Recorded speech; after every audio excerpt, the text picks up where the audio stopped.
वृन्दावनेश्वरी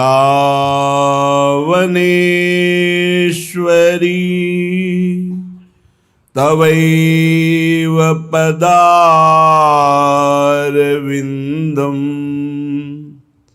प्रेमामृतैकमकरन्द रसौघपूर्णम् हृद्यर्पितं मधुपते स्मरतापमुग्रं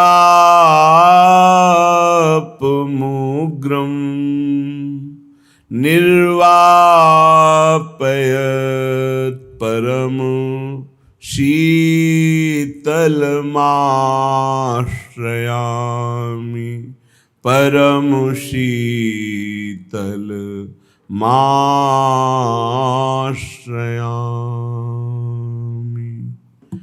जावक जूत जुग चरण ललीके जावक जूत जुग चरण ललीके अद्भुत अमल अनूप दिवाकर मोहन मानस कंज कली के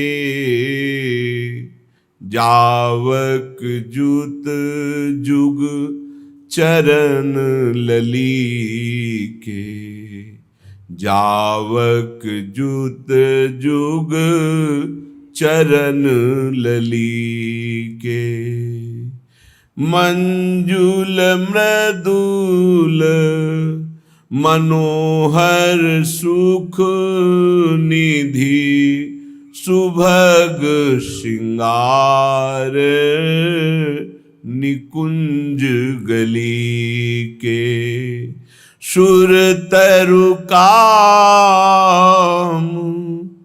धेनु चिंतामणि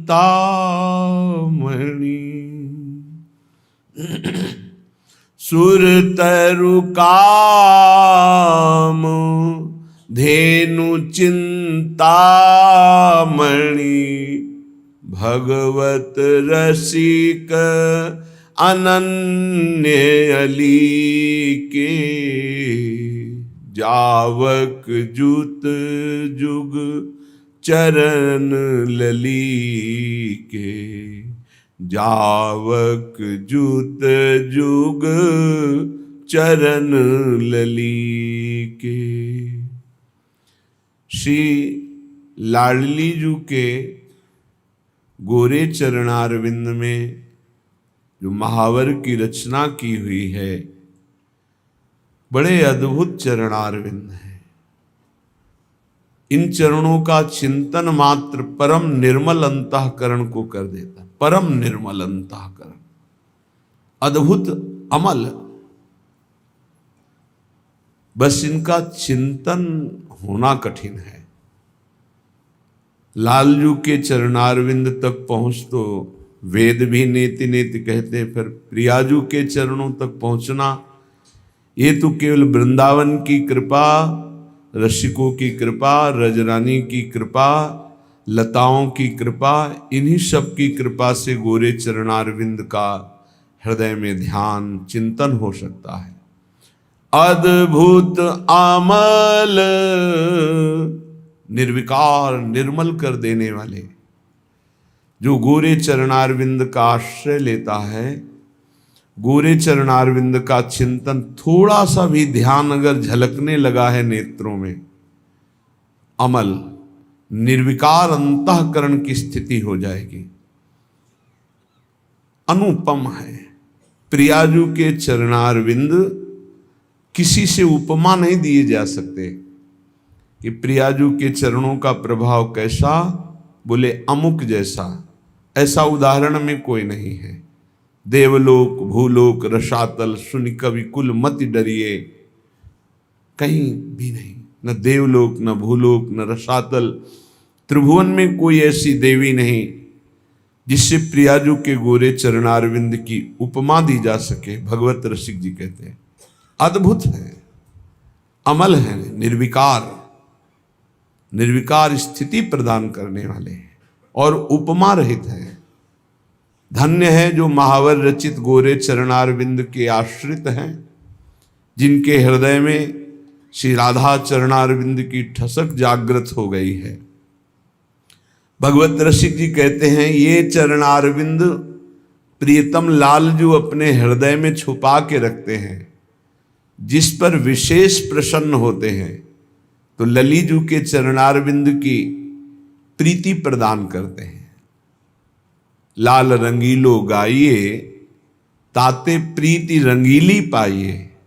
श्री कृष्ण जिस पर अत्यंत प्रसन्न होते हैं वो अपने हृदय गुफा में जिन चरणों को छुपा के रखते हैं वो श्री किशोरी जू के श्यामाजू के चरणारविंद हैं।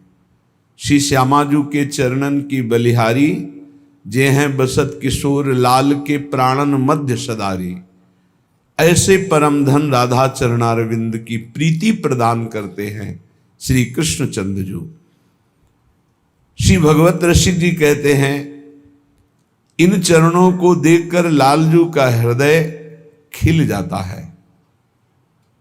जैसे सूर्य का दर्शन पाते ही कमल खिल जाता है, ऐसे ही प्यारी जू के चरणों का दर्शन लालजू के हृदय कमल को खिला देता है। मोहन मानस कंज कली के मंजुल मृदुल मनोहर सुख निधि सुभग श्रृंगार निकुंज गली के। मंजुल बहुत सुंदर है, मृदुल बहुत कोमल है, मनोहर एक बार स्फुरित हो जाए तो मन को पंगु कर देते हैं, मन का हरण कर लेते हैं। सुख निधि समस्त आनंद प्रदान करने वाले हैं, समस्त आनंद, शांत भाव, दास्य भाव, सख्य भाव, वात्सल्य भाव, कांता भाव, सहचरी भाव, सब भगवद रस प्रदान करने की सामर्थ्य इन गोरे चरणारविंद में है।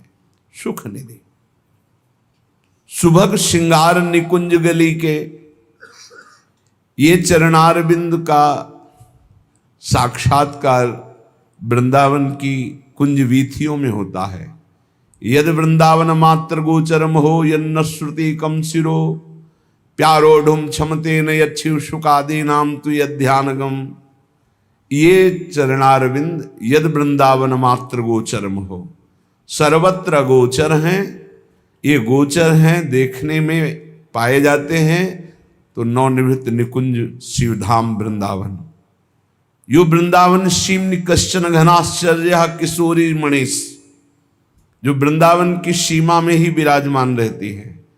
कहीं भी किसी को प्यारी जू का साक्षात्कार होगा तो पहले वृंदावन का, वृंदावन नवनिवृत्त निकुंज का। नवनिवृत्त निकुंज का साक्षात्कार का मतलब है अविद्या मुक्त, जीवन मुक्त महापुरुष। तब प्यारी जू के गोरे चरणारविंद का उसे दर्शन प्राप्त होता है निकुंज गली में। सुरतरु कामधेनु चिंतामणि भगवत रसिक अनन्य अली के। भगवत रसिक जी कहते हैं कि जो हमारी प्यारी जू के गोरे चरणों का आश्रय लेता है उसे कामनाओं की पूर्ति के लिए किसी और कल्प वृक्ष की आवश्यकता नहीं। जैसे कल्प तरु समस्त कामनाओं को पूर्ण करने में समर्थ है, पर वो प्रेम नहीं प्रदान कर सकता, वो माया मुक्त नहीं कर सकता, वो भगवदानंद नहीं प्रदान कर सकता, वो ज्ञानानंद प्रदान नहीं कर सकता।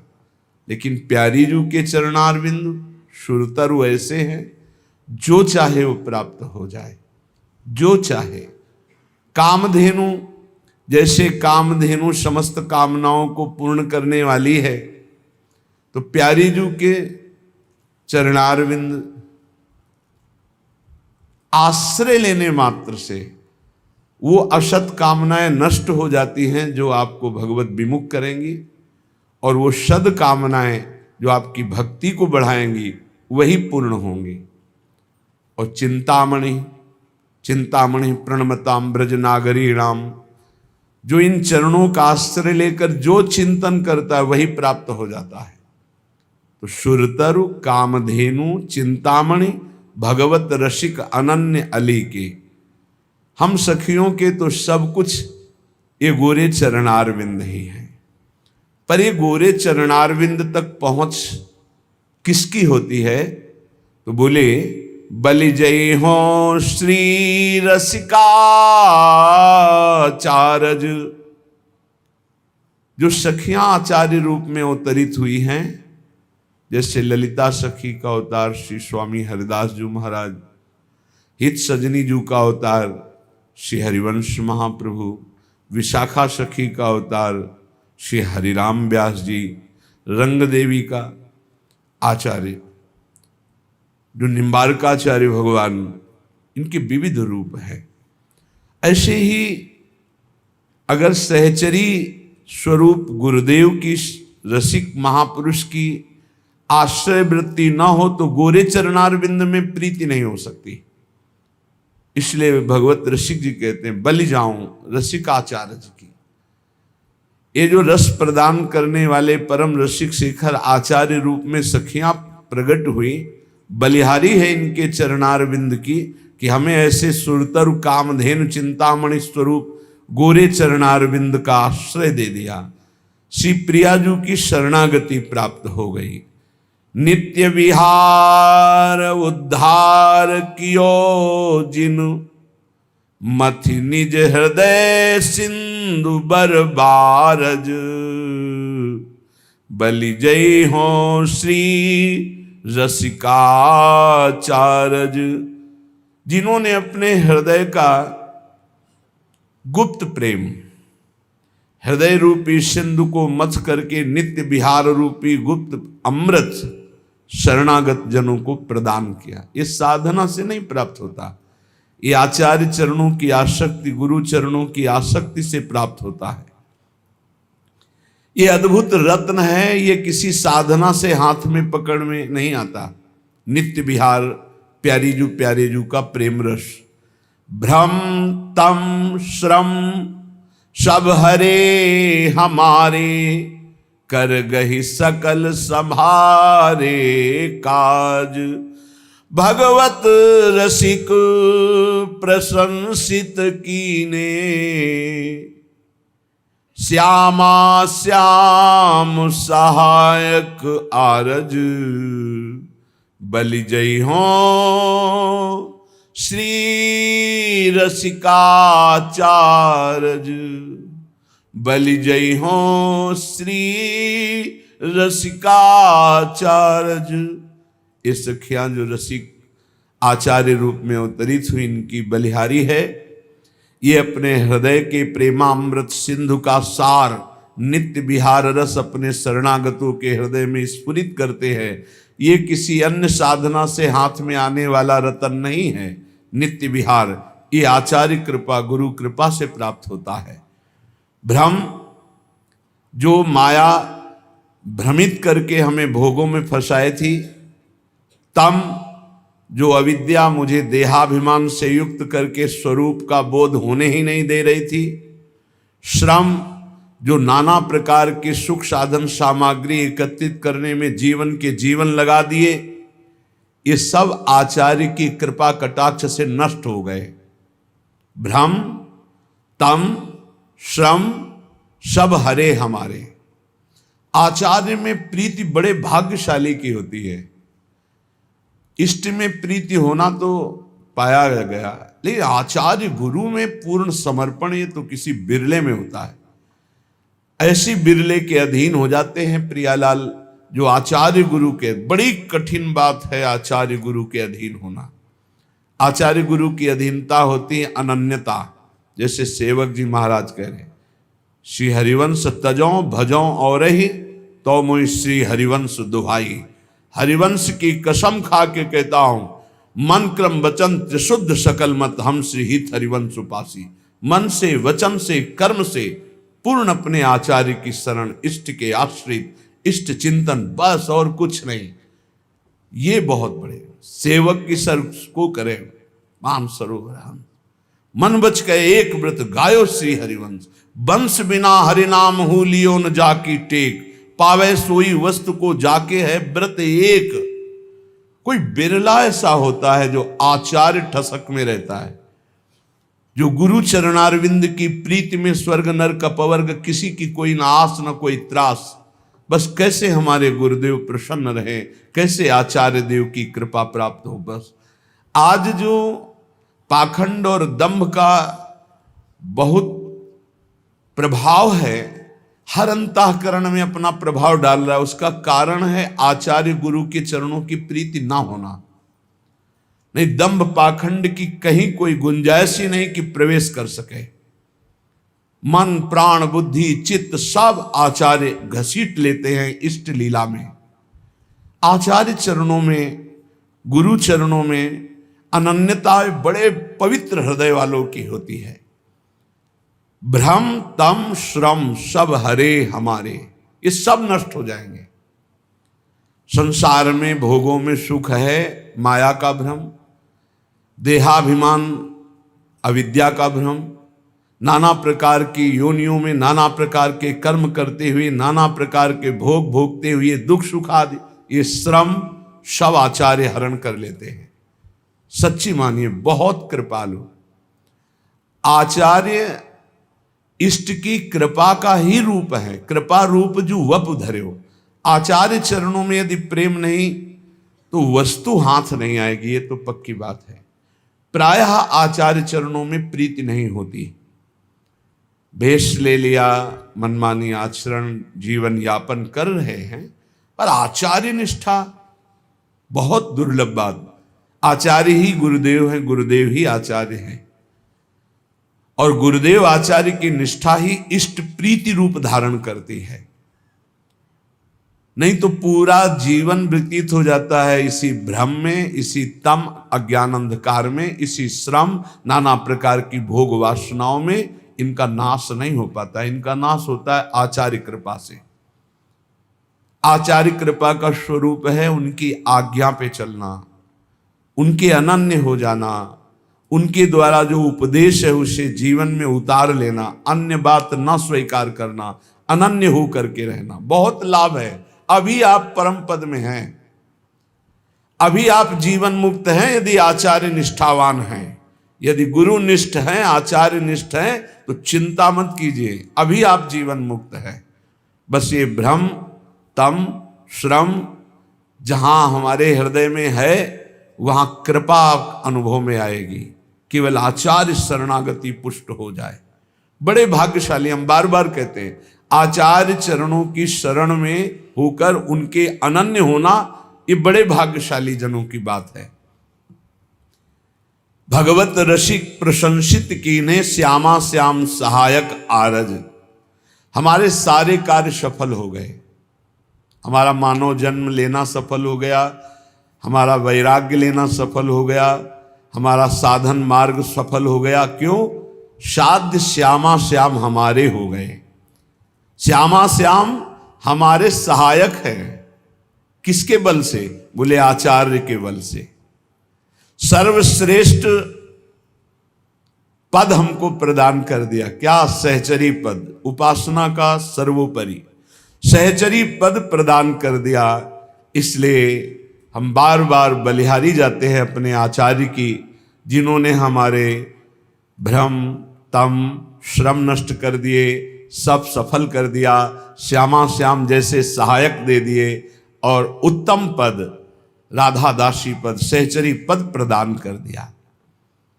ये आचार्य कृपा से प्राप्त होता है। आचार्य कृपा पहले भी थी, अब भी है, आगे भी रहेगी। आपको सन्मुख होना है। आप जो ही सन्मुख होंगे ते ही आपको अनुभव होने लगेगा कि भगवान से भी ज्यादा कृपालु आचार्य हैं। वही भगवान आचार्य रूप में अवतरित होते हैं। पर जैसे भगवान हृदय में सबके विराजमान हैं, पर माया का प्रपंच रोक नहीं रहे हैं। जैसा मन आवे वैसा आचरण करो, वैसा दंड भोगो। लेकिन जब आचार्य की शरण में हो जाते हैं तो बड़ी कृपा होती है। तिहारे आगले पाछले अपराध हरिवंश खेवी। ओह, जब पहली बार ये शब्द पढ़ा था तो बहुत देर रोना आया था। कौन ऐसा कृपालु है? अभी तक जो किया वो तो क्षमा कर देंगे, आगे करोगे तो दंड भोगना पड़ेगा, ये सिद्धांत है। अब लो नशानी अब ना नशई हो। लेकिन आचार्य क्या कह रहे हैं? तिहारे आगले पाछले अपराध हरिवंश खेवी। पीछे जो हो गए वो और आगे जो हो जाएंगे वो सब हम देख लेंगे, वो हम देख लेंगे। तुम निर्विकार भाव से प्रेम में जाओ, तुमसे अगर त्रुटि भी हुई तो उसको हम भोगेंगे। तिहारे आगले पाछले अपराध हरिवंश खेवी, अस स्वभाव को सुनो न देखो। जैसा आचार्य का स्वभाव कृपा रूप जो अपधर्यो, प्रिया प्रीतम की कृपा अवतार आचार्य हैं। बलिहारी है उन भक्तों के चरणों में जो अपने आचार्य की ठसक में रहते हैं। मन क्रम वचन त्रिशुद्ध सकल मत, हम श्रीहित हरिवंश उपासी। श्रीपाद प्रबोधानंद जी महाराज कह रहे हैं, अहो बिटसू कर प्रायोत्फुल्ल दस पशुस्ततः, ना मूढ़ श्रयते वृंदावन मानंद सागरम। थोड़ा कड़ुए शब्द बोल रहे हैं। ए भाई, बिष्ठा भोजी सुअर, जूठी पत्तले चाटने वाला कुत्ता और भार ढोने वाला गधा, इस तरह का जीवन व्यतीत करते हुए तुम्हें लज्जा नहीं आती? तुम मानव देह प्राप्त किए हो, बिष्ठा भोजी सूकर की भांति। न पवित्रता का विचार है, ना अपवित्रता का विचार है, न दोष का विचार है, ना निर्दोष का। बस पेट भरना चाहिए। जैसे सूकर भागा घूमता है, ऐसे भागे घूम रहे हैं बस पेट भरने के लिए। मांस भक्षण जो भी, जैसा पवित्र जो भी, बस डालते रहो, बस उदर पोषण करना है। बिष्ठा भोजी शूकर की भांति जीवन को केवल रसेंद्री स्वाद में नष्ट कर रहे हैं। अपनी अंगुली जरा कड़ाह में जब तेल पक जाता है तो डाल के देखो कैसा लगता है। उसमें तुम जिंदा जीवों को तल रहे हो केवल रसेंद्री भोग के लिए। हमारी जबान को अच्छा लगता है, यही जबान तुम्हारी नरक पहुंचा देगी, यही जबान तुम्हारी दुर्गति करा देगी। और कह रहे हैं श्वान की भांति, जैसे जगह जगह ठोकर खाने पर फिर वही, ऐसे ही नाना प्रकार के क्लेश, अशांति, दुर्गति प्राप्त कराने वाले भोगों में बार बार गधे की भांति, जैसे गधे को बोझे से मतलब ऐसे पूरे चिंतन में वही विषय भोग, वही संग्रह, वही परिवार राग मोह, उसी का बोझा ढो रहे हो। श्रीपाद कह रहे, अहो इतना दुर्लभ मानव देह पाकर बिष्ठा भोजी शूकर कुकर और गधे की तरह जीवन व्यतीत कर रहे हो, तुम्हें लज्जा नहीं आती?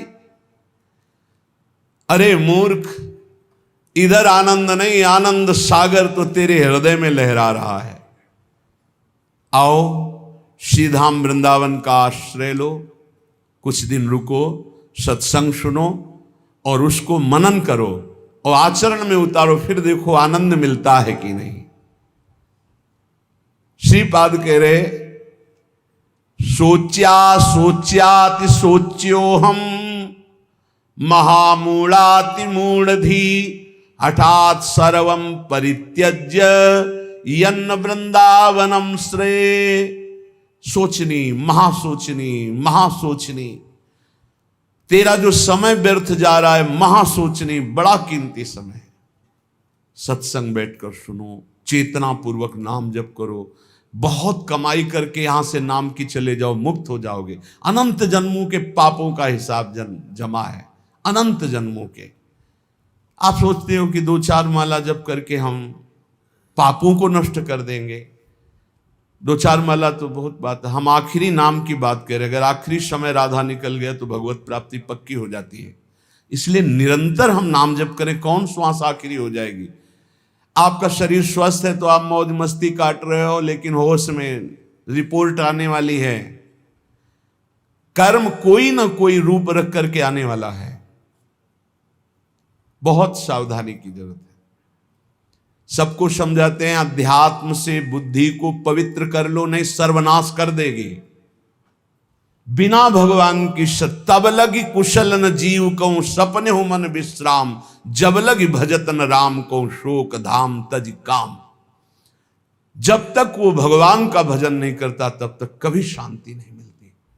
ये बुद्धि रूपी सारथी को यदि ईस भजन सारथी सुजान मान लो, नाम जप नहीं करोगे, कुछ भी कर लो, कुछ भी विश्राम नहीं, शांति नहीं, एक एक कर्म का भारी भारी दंड मिलता है।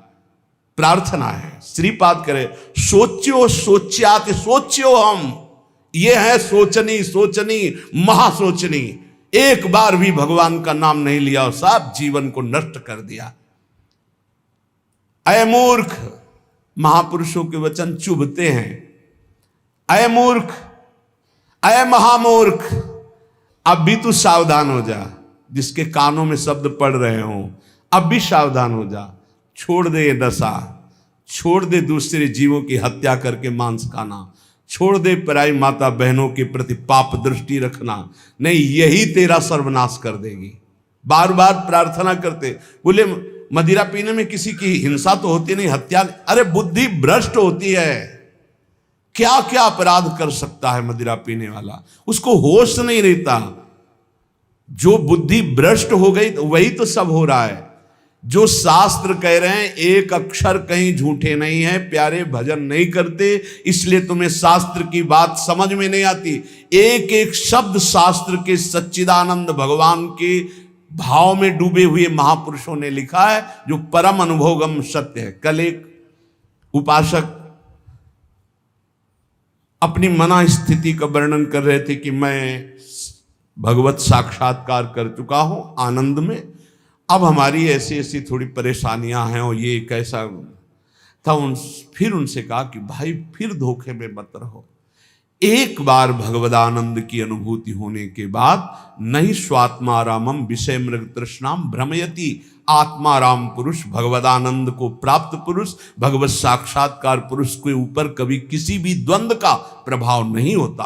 कहीं पीतल को सोना मत मान लेना, नहीं तो वास्तविक भगवत प्राप्ति से वंचित हो जाओ। आज जिसको देखो, अरे आनंद कोश से आनंद मिल रहा है, अभी आनंद सिंधु में थोड़ी तुमने डुबकी लगाई है। सही ढंग से चलो तो आनंद सिंधु में डूब जाओगे, उन्हीं के अंश हो।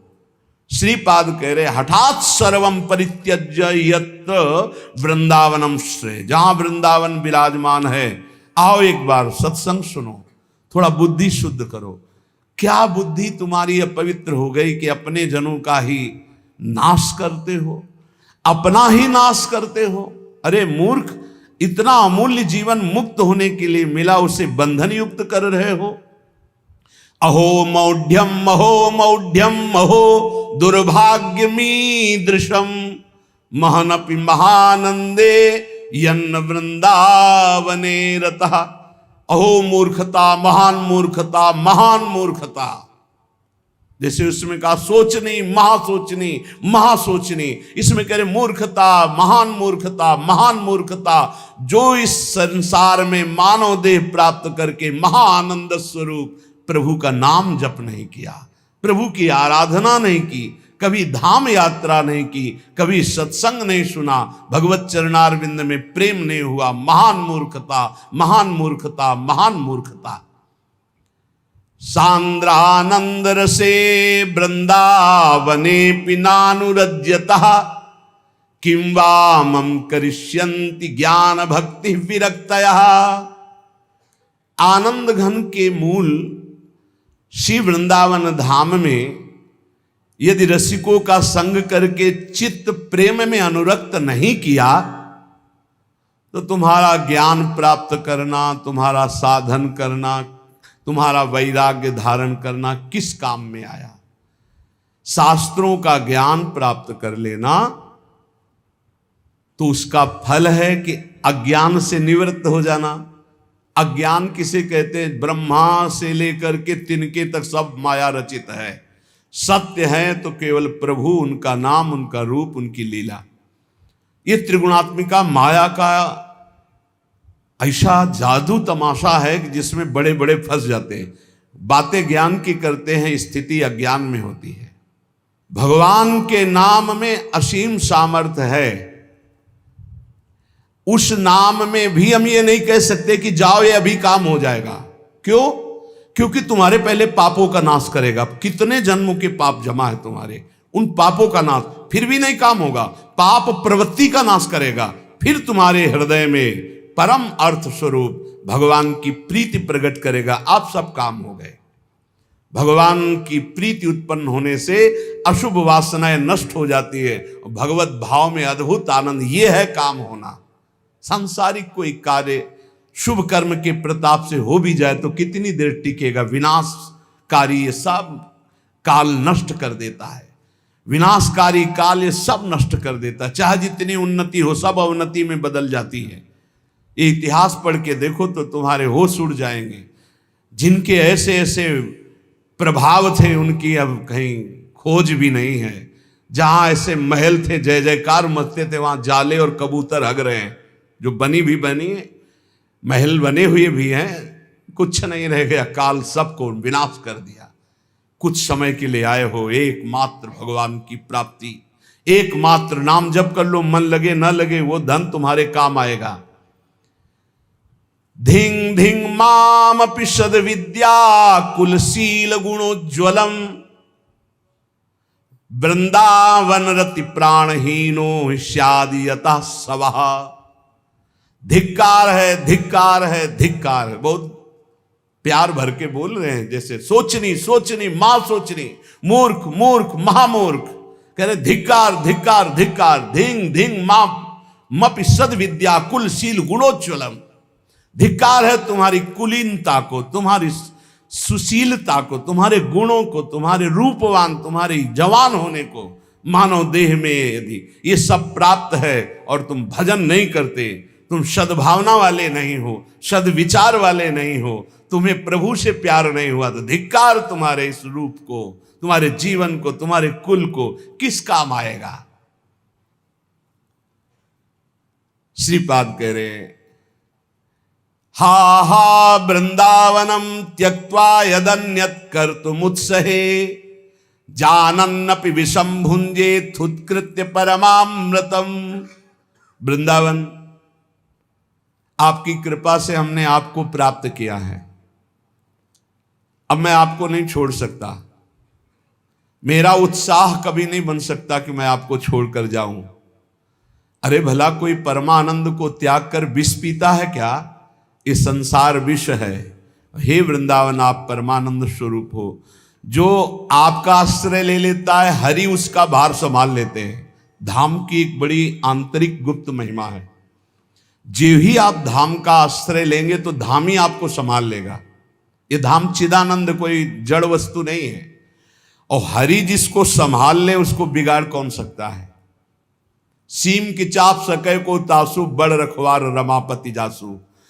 बड़े रक्षक भगवान श्रीपति जिसके हैं, उसका बाल बांका कौन कर सकता है।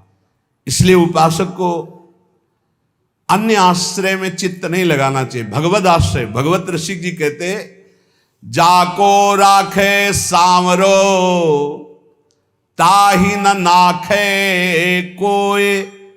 अम्बरीश प्रहलाद ध्रुव कुंती नंदन जोए।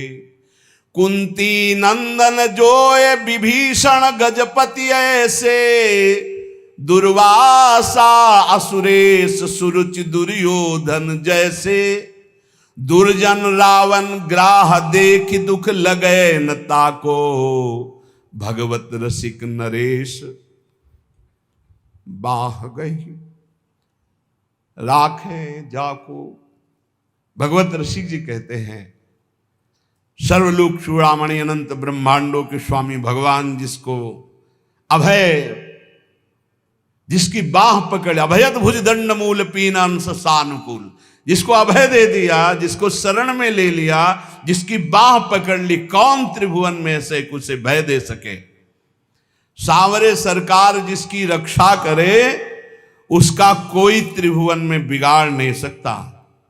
देखिए, अम्बरीश जी को दुर्वासा जी ने नष्ट करना चाहा। क्या हुआ? त्रिभुवन में भागे घूमे, कहीं चैन नहीं मिला दुर्वासा जी को। प्रहलाद जी को हिरण्यकश्यप ने नष्ट करना चाहा। क्या हुआ? भगवान ने नरसिंह रूप रख के हर वरदान के बीच का रास्ता निकाल के फाड़ के फेंक दिया। न दिन है न रात संध्या, न अस्त्र है न शस्त्र, ना खून, न जीवित है न निर्जीव, न ब्रह्मा का बनाया हुआ नर है न पशु, नरसिंह रूप, न घर के भीतर है न बाहर डेहरी पे बैठे हैं। हर वरदान फेल कर फाड़ के फेंक दिया। और प्रहलाद जी के कहीं खरोच भी कभी पूरे जीवन में नहीं लगी। भगवत रसिक जी कह रहे ध्रुव जी क्या स्थिति थी, चाटा मार कर की गोद में भी बैठने नहीं दिया है, तो इस सिंहासन का अधिकारी, जहां पहले नारायण का भजन कर और शरीर त्याग, और मेरे गर्भ से, सुरुचि ने कहा मेरे गर्भ से, तब इस सिंहासन में जाके भगवान की आराधना 5 वर्ष का बालक यही मधुवन में मथुरापुरी में आकर के तपस्या की। क्या उस समय मच्छर नहीं थे, क्या सांप बिच्छू नहीं थे, क्या सिंह नहीं थे, कोई परवाह नहीं की, क्योंकि सांवरे सरकार का भरोसा 6 महीने में भगवत साक्षात्कार करके त्रिभुवन में सर्वबंदनी अटल पदवी प्राप्त करके चले गए। कुंती नंदन 5 पांडवों को बाल्यावस्था से लेकर मारने का प्रयास होता रहा। अंततो गत्वा दुर्योधन का सर्वनाश हो गया, पूरे परिवार का। महाराज युधिष्ठिर चक्रवर्ती सम्राट पद पर बैठे, सांवरे सरकार जिसके पक्ष में, उसका बाल बाका भी नहीं हो सकता, बाल बाका भी नहीं हो सकता। बहुत बड़ी बात है भीष्म प्रतिज्ञा। दुर्योधन ने जब देखा कि 10,000 महारथियों को रोज मारते हुए एक पांडव को खरोच भी नहीं आती, तो कहा भीष्म जी से कि पितामह मैं पहले से जानता था, सेनापति बनाने के पहले से आपको, कि आप हमारी कभी विजय नहीं चाहेंगे, आप पांडवों की ही विजय चाहेंगे, भले हमारे पक्ष से 10,000 महारथियों को मारते तो भी। तो उनका ऐसा नहीं, मैं कोई पक्षपात नहीं कर रहा हूं, वो श्री कृष्ण द्वारा सुरक्षित है। बोले तो आपकी प्रतिज्ञा को कोई टाल सके ऐसा नहीं, आप हमारे सामने प्रण लीजिए कि पांडवों का वध करेंगे। भीष्म जी ने 5 बाण निकाले और कहा अगर कल जीवित रहा तो 5 पांडवों का वध निश्चित करूंगा। भीष्म प्रतिज्ञा। भीष्म जी अपने वचन के पालन के लिए अपने गुरुदेव परशुराम से युद्ध कर दिए, औरों की तो बात चले दो। अब बड़े आनंद में जय जयकार करता हुआ दुर्योधन निकला भीष्म के शिविर से कि कल पांडव प्रातःकालीन युद्ध क्षेत्र में, भीष्म जी ने प्रतिज्ञा की मारे जाएंगे। उसको पता था भीष्म जी का बल और उनकी प्रतिज्ञा, पर यह नहीं पता था भीष्म जिस बल से बलवान हो महाबल श्री कृष्ण है, और श्री कृष्ण पांडवों के पक्ष में। गुप्तचर लगे रहते थे। तत्काल एक गुप्तचर पांडवों के शिविर में गया जहां भगवान श्री कृष्ण विराजमान थे, पांडव शयन कर रहे थे। भगवान से कहा कि प्रभु भीष्म जी ने प्रतिज्ञा कर ली है, कल प्रातःकालीन 5 बाण निकालें, 5 पांडव मारे जाएंगे। खड़े हो गए भगवान, क्योंकि भीष्म महाभागवत और महावीर, परम पवित्र वचन वाले, परम पवित्र आचरण वाले, परम पवित्र चिंतन वाले महात्मा हैं। भगवान खड़े हो गए, टहलने लगे, विचार किया कि क्या किया जाए। द्रौपदी के शिविर में गए। द्रौपदी ने कहा प्रभु, बोले हाँ हमें भी सूचना मिल चुकी, आपको बताने की जरूरत नहीं, जल्दी तैयारी कर, मुझे दासी के वस्त्र दे, एक बार मैं पांडवों से फिर मिलकर आता हूं। वहां गए, पांडव जगह बैठे थे। तो उन्होंने कहा कि तुम्हें पता चला? बोले हाँ प्रभु पता चला। तो शांति से कैसे बैठे हो? बोले आप अशांत हो इसलिए मैं शांत हूं। आप अशांत, जिसकी आप रक्षा करने के लिए अशांत हो चुके हो, चंचल हो चुके हो, अब मुझे क्या परवाह है? अरे बोले तुम तो बातें बनाते हो। भगवान ने दासी वस्त्र धारण किए, द्रौपदी के दासी के वस्त्र धारण, नटवर नागर है लीला बिहारी। और द्रौपदी से कहा आगे आगे चलो, मैं पीछे पीछे चल रही हूं तुम्हारे। पूरी घाघरा और वैसे पहरे। जो इस शिविर के प्रथम द्वार पर गए तो उनका पादुका उतारो, जो दासी का कर्तव्य है, और अपने पीताम्बर में अंदर पादुका ली और दरवाजे पे खड़े हुए। बोले जाओ, इतना घूंघट रखना, इस समय मैं देख रहा हूं मेरे ध्यान में है, जाके प्रणाम करना, फिर जो होगा आगे का खेल हम संभालते हैं। वो गए, पितामह के चरणों में प्रणाम किया, घूंघट, तो सोचा अभी दुर्योधन गया प्रण करवा के उसी की बधू आई होगी, तो उनका सौभाग्यवती भव। तो द्रौपदी जी ने घूंघट हटाया और कहा, ये सत्य माने जो अभी आपने कहा सौभाग्यवती भव, या थोड़ी देर पहले आपने 5 बाण निकाले हमारे पतियों की वध करने के लिए, हत्या करने के लिए, वो माने। भीष्म जी का माला छूट गया, संध्या के समय भजन कर रहे थे, बोले ऐसा तो फंसाने वाला केवल वही है, दूसरा तो फंसा ही नहीं सकता। अभी अभी थोड़ी देर में ही इतना बड़ा फंसाव कर देना, कहाँ है वो? कुछ नहीं बोली द्रौपदी जी। खड़े हुए भीष्म जी, दृष्टि डाली तो दरवाजे पे दासी वेश में जगत गुरु सांवरे सरकार खड़े, नजदीक गए, पकड़ा ऐसे, बोले ऐसे तुम हमारे प्रण को तोड़ना चाहते हो? तो देखा जूतियां द्रौपदी की गिर पड़ी। भीष्म जी के आंसू आ गए। कहा, शिव विरंच जिसके चरण रखने की चौकी को नमस्कार करते हैं, वो अपने भक्त की पादुका लिए खड़े हैं। प्रभु, जब आप इनके सुहाग की रक्षा का तो काल की भी ताकत नहीं। द्रौपदी से कहा, बेटी वास्तविक तो सौभाग्यवती है जिसके रक्षक श्री कृष्ण। फिर भाव बदला और कहा, हे कृष्ण, यदि आपने मेरा प्रण तोड़ा तो कल युद्ध में आपका प्रण न तोड़ दूं तो गंगा पुत्र शांतन नंदन भीष्म नहीं कहूं। जो भगवान बोले कि अपने भक्त के लिए एक प्रण की क्या बात, सैकड़ों बार झूठा कहाऊं तो भी मुझे कोई फर्क नहीं पड़ता। सच्चिदानंद भगवान कह रहे हैं, अपने भक्त के लिए मुझे 100 बार यदि झूठा कहलाना पड़े तो मैं 100 बार झूठा कहला, एक प्रण तोड़ने की बात क्या है? जाको राखो सांवरो ताहि न नाखे कोई। जिसकी रक्षा सांवरे सरकार करते हैं उसका कौन बाल बांका कर सकता है? बोले, कुंती नंदन जोए विभीषण गजपति ऐसे। ऐसी अमोघ शक्ति रावण ने विभीषण को चलाई थी। ये भ्रातृद्रोही, हमारी पूरी लंका का नाश करने वाला राजद्रोही, मैं तुझे मृत्यु दंड देता हूं, अब काल भी नहीं बचा सकता। और मंत्र का शक्ति संचार करके जे ही भाले का प्रहार किया तो तुरंत विभीषण पाछे मेला, सन्मुख राम सहयो सोई सेला। भगवान ने उसको अपनी ताकत से नष्ट नहीं किया, तुरंत विभीषण पाछे मेला, सन्मुख राम सहयो सोई सेला। उस महान शक्ति संपन्न सेला को, बर्छी को भगवान ने अपनी सीधे छाती पे सही, विभीषण को पीछे कर लिया और वो शक्ति अंतर ध्यान हो गई। भगवान की कहीं सच्चिदानंद अंग में पीड़ा थोड़ी पहुंचा सकती है। कह रहे कुंती नंदन जो विभीषण गजपति जैसे। थक गया गजेंद्र जब देखा कि अब की झटके में ग्राह ले ही जाएगा, पुकारा हरि। भगवान गरुड़ जी को छोड़कर नंगे पैर दौड़े और सुदर्शन चक्र जी से ग्राह को परम पद और गजेंद्र को बाहर किया। जाको राखो सांवरो ताहि न नाखे कोई। विश्वास रखना चाहिए, हम भगवान की शरणागत हैं, हमारा कोई बाल बांका नहीं कर सकता।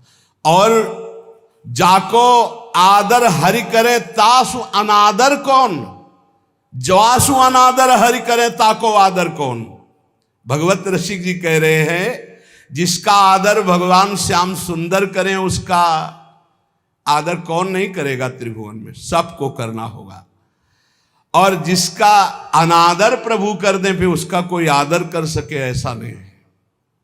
भगवान किसी का अनादर नहीं करते हैं, पर जो भगवान की आज्ञा का उल्लंघन करता है, धर्म विरुद्ध आचरण करता है, पापाचरण करता है, फिर भगवान उसका अनादर कर देते हैं। जाको आदर हरि करे तासु अनादर कौन। जब सुपच वाल्मीकि की पूजा कराई तो राजसूय यज्ञ में बड़े बड़े महात्मा ब्रह्म ऋषि भगवान शंकर सब आए हुए थे। सब आश्चर्यचकित हो गए कि यज्ञ की पूर्णता ऐसे अकिंचन, ऐसे दैन्य महापुरुष के द्वारा पूर्ण कराई भगवान ने। राजसूय यज्ञ में जय जयकार मच गई, सबसे बड़ी पूजा हुई सुपच वाल्मीकि जी की।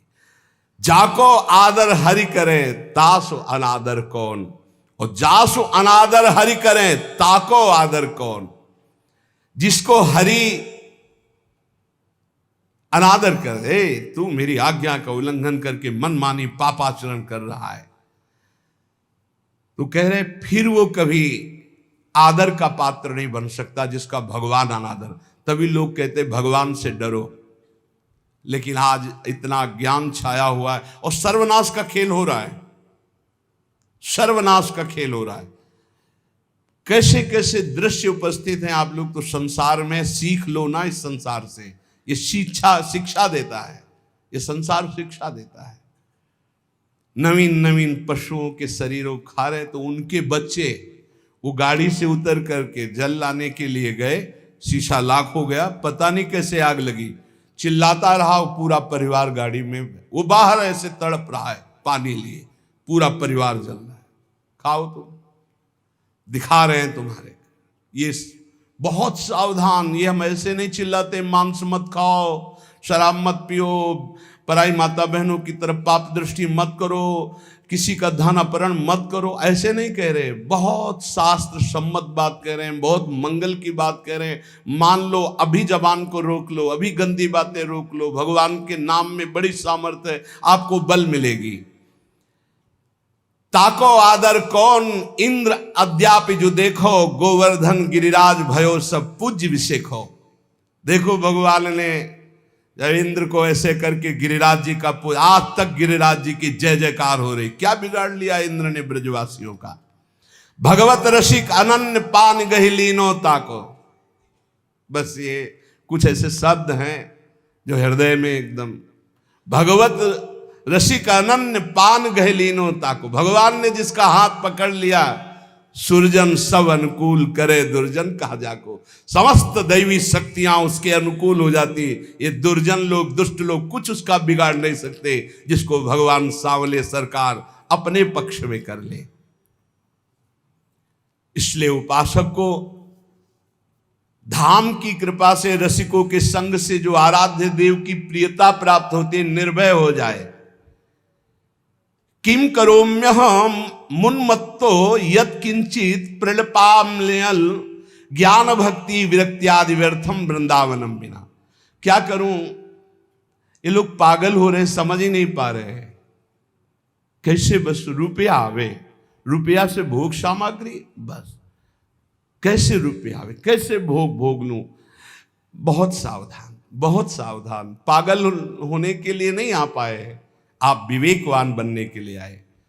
जिसको देखो ऐसे पागलपन से प्रलाप करता है, बहुत सावधान। श्रीपाद कह रहे प्रलाप्यम, प्रलाप पागलों जैसा, स्पष्ट पागलों जैसा प्रलाप। सब भगवान की शक्ति से संपन्न है, कोई संशय नहीं। पर आज तक कोई महापुरुष ऐसे भगवान की शक्तियों को नहीं। भगवान की शक्ति लोक का पालन करने के लिए विराजमान है। लोक जब अधर्माचरण करता है तो वही शक्तियां उनको नष्ट करने वाली बन जाती है, और जब धर्माचरण करता है तो उन्हीं का पालन करने वाली बन जाती है।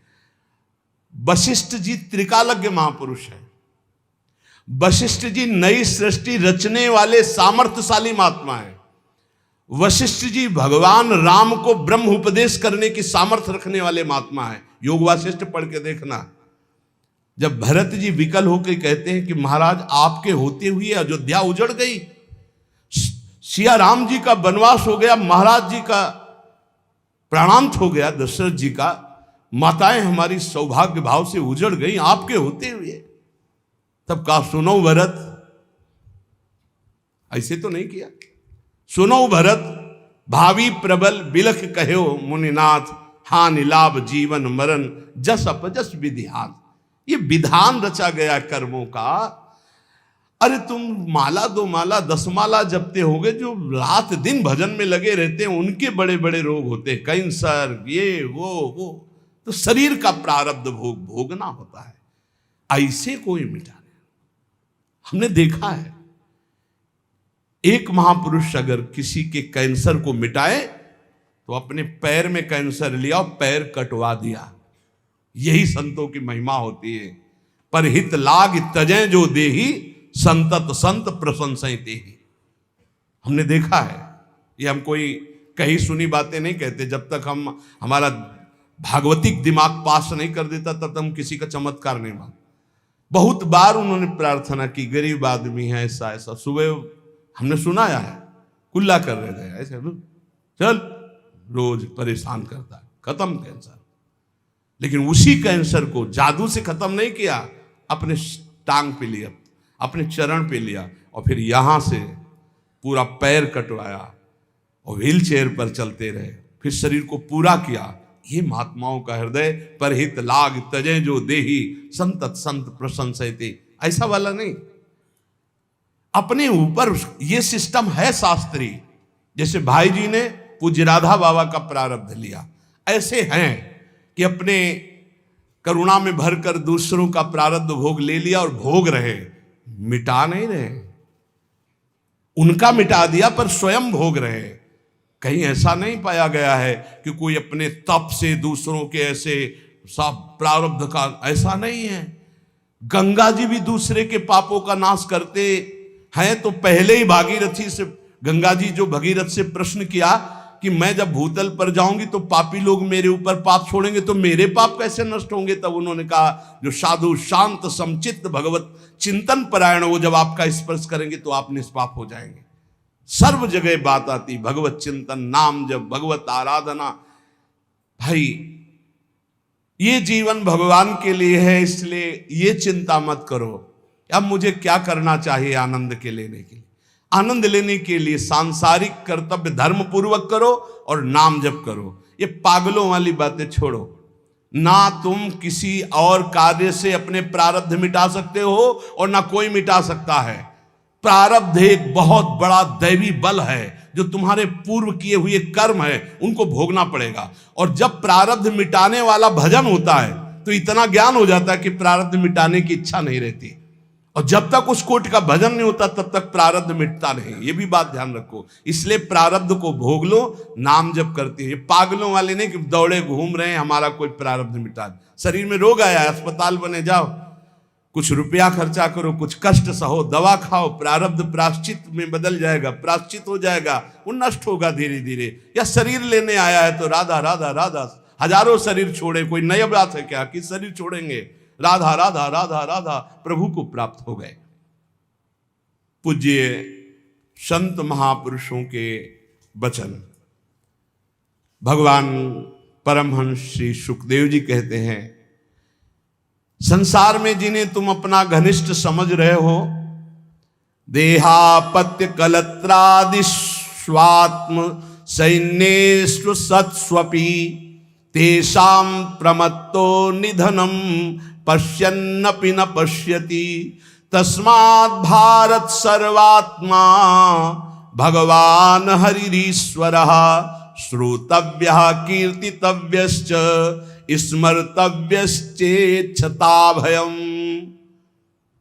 संसार में जिससे तुम अपना घनिष्ठ संबंध समझ रहे हो, शरीर से, पुत्र से, स्त्री से, ये तुम्हारे ना थे, ना हैं, ना रहेंगे। भगवान सुखदेव जी कह रहे हैं ये केवल कुछ दिन के लिए माया के द्वारा रचा हुआ नाटक है, परंतु जीव इनके मोह में ऐसा पागल हो जाता है कि उसको यही लगता है कि ये शरीर सत्य है और शरीर संबंध सत्य है, ये पत्नी, ये बेटा, ये सब सत्य है। और वो धीरे धीरे मृत्यु के मुख का ग्रास बनता हुआ फिर भी नहीं चेतता और वो मर जाता है, नष्ट हो जाता है। मनुष्य देह छूटी, मतलब बहुत बड़ी हानि हो गई यदि भगवत प्राप्ति नहीं हुई। इसलिए परीक्षित, अभय पद प्राप्त करो। अभय पद प्राप्त करना मनुष्य जीवन का परम लक्ष्य है। कैसे प्राप्त होता है? तस्मात् भारत सर्वात्मा भगवान हरिरीश्वरः, ईश्वरों के भी ईश्वर सर्वशक्तिमान भगवान श्री कृष्ण हैं। श्रोतव्यः कीर्तितव्यश्च, इनकी कथा सुनो, इनके नाम का कीर्तन करो, इनकी लीला का गायन करो, खूब इनकी स्मृति में डूबे रहो। इसी से तुम्हें अभय पद की प्राप्ति हो जाएगी। स्मरण हो रहा है भोगों का, परिवार के संबंधियों का, रुपया पैसे का, हरि का स्मरण नहीं हो रहा। कथन हो रहा है वही प्रपंच का, ये तो बड़े भाग्य हैं जो सत्संग कहने सुनने को मिल रहा है, नहीं तो जहां 4 आदमी बैठे हो प्रपंच सुनने को मिलेगा। ये जो मोह है यही हमें भगवान से नहीं मिलने देता। इसीलिए कहा जाता है बचपन से अभ्यास करो भजन का। और घर परिवार वाले क्या सलाह देते, ये कोई भजन की अवस्था है। हमें तो यही लगता है कि आज तक हमको ये ऐसा आदमी उपदेश करने वाला कि ये भजन की अवस्था है। नहीं तो तुम्हारी कब अवस्था होगी भजन की? कभी लौट के तुम मुझसे पूछो तो तुम्हारी अवस्था भजन की, तो तुम कब गंगा किनारे बैठ के भजन करोगे? तुम कब वृंदावन वास करोगे? तुम कब अपने दरवाजे में बैठकर भगवत गीता पाठ करोगे, नाम जप करोगे? भजन की कोई अवस्था नहीं होती, जैसे मृत्यु की कोई अवस्था नहीं होती। मृत्यु कब आ जाए कोई पता नहीं। ऐसे भजन हर समय जब से चेतना जागृत हो तब से भजन। दंभ पाखंड का बहुत बोलबाला है। हम महापुरुषों की बात सुना रहे हैं, हम ज्यादा पढ़े लिखे ज्ञानी तो है नहीं, तो हम तो सुना रहे हैं और सुन के इसी मार्ग में चले इसलिए बता रहे हैं। केवल पढ़ के सुना रहे हैं और कढ़ के अनुभव करके बोल रहे हैं। केवल पढ़े नहीं हैं, कढ़ के इसी मार्ग में चले बचपन से। तब ना हृतोन्य शिव पंथा विसता संस्कृता विह, कोई और मार्ग नहीं है इस संसार से उद्धार होने का, श्री सुखदेव जी कह रहे हैं। भगवान श्री कृष्ण चंद्रजू जिनके पक्ष में है, जब जुआ निषेध है, नहीं खेलना चाहिए, तो युधिष्ठिर जी को सीधे धृतराष्ट्र जी से कहना चाहिए था कि ये निषिद्ध क्रिया है, मैं नहीं खेलूंगा। लेकिन बोले नहीं, तात श्री की आज्ञा है तो मैं खेलूंगा, तो भगवान श्री की आज्ञा का उल्लंघन हो गया। तो 12 वर्ष का वनवास और 1 वर्ष का अज्ञातवास भोगना पड़ा ना परीक्षित। इनके पूर्वज ही तो हैं परीक्षित जी के, पांडव जन। भगवान ने सहयोग किया, लेकिन तुम्हारा कर्म बना जुआ का, तो 12 वर्ष का वनवास 1 वर्ष का अज्ञातवास भोगिए। जुआ का कर्म बना। अगर श्री कृष्ण चंद्रजू एक सूचना केवल भेज देते द्वारिका से कि धृतराष्ट्र जी होश में, ये तुम्हारे लड़के जैसे उपद्रव कर रहे हैं, होश में, तो दाऊ दादा की गर्जना के आगे किसी की नहीं चलती।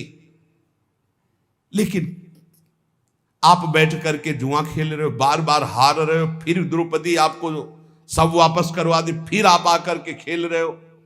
12 वर्ष का वनवास 1 वर्ष का वनवास आराम से भोगना पड़ा पांडवों को।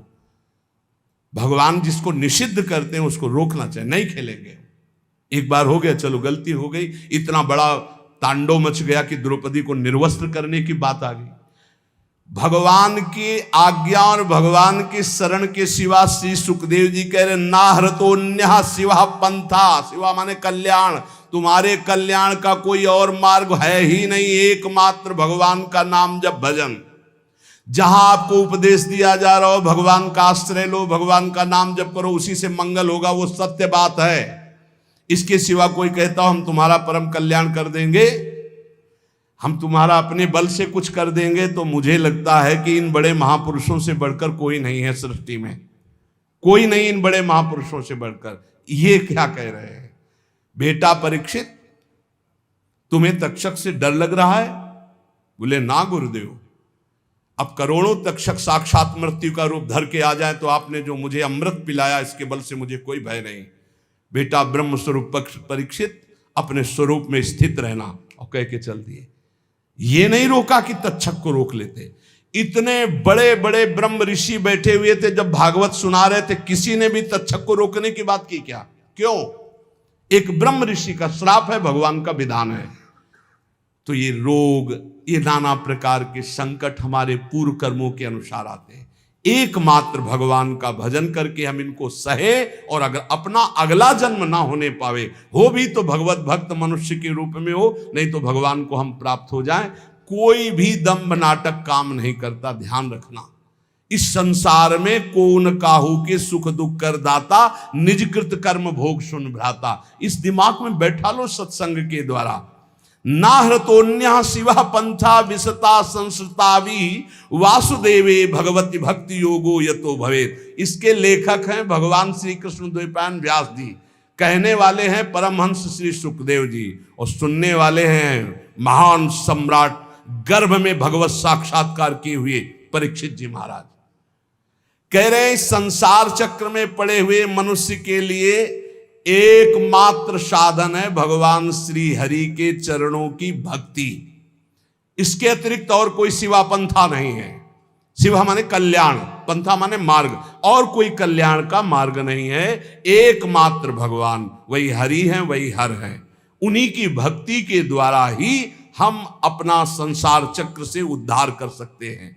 पिबन्ति ये भगवत आत्मनः सताम कथामृतम श्रवण पुटेषु संभृतम पुनन्ति ते विषय विदूषिताशयम ब्रजन्ति तच्चरण सरोरुहांतिकम। जो रोज सत्संग सुनते हैं, जो रोज भगवान की चर्चा सुनते हैं, कानों में भर भर कर भगवान के नाम गुण लीला रूप का पान करते हैं, अमृत का, उनके हृदय से विषैला विष भोगों का उतर जाता है, हृदय शुद्ध हो जाता है। और जहां हृदय शुद्ध हुआ तो भगवान यही हृदय में प्रकाशित हो जाते हैं। श्री सुखदेव जी महाराज कहते वासुदेव कथा प्रश्न पुरुषास्त्रीन पुनाति वक्तारम प्रच्छकम श्रोतस तत्पाद सलिलम यथा। अगर कहीं तुम्हें संत समागम मिले, प्रश्न करने का अवसर मिले, तो भगवान के संबंध में प्रश्न करो, भगवत प्राप्ति के संबंध में प्रश्न करो, संसार से मुक्त होने के लिए प्रश्न करो। ये इधर उधर के प्रश्न नहीं। देखो बड़ा कीमती समय संतों का है। यदि एक बार वो तुम्हें समय देते हैं तो ऐसा बनाओ कि वो एक बार तुम्हारे अनंत जन्मों की बिगड़ी बना दे। श्री सुखदेव जी कहते यदि श्री कृष्ण के संबंध में प्रश्न किया जाए तो प्रश्नकर्ता और उत्तरकर्ता दोनों पावन हो जाते हैं। वक्तारम प्रक्षकम श्रोतस तत्पाद सलिलम यथा। बोले भगवान के विषय में प्रश्नकर्ता, उत्तर देने वाला और सुनने वाला तीनों पावन हो जाते हैं, जैसे भगवान का चरणामृत सभी को पावन करता है।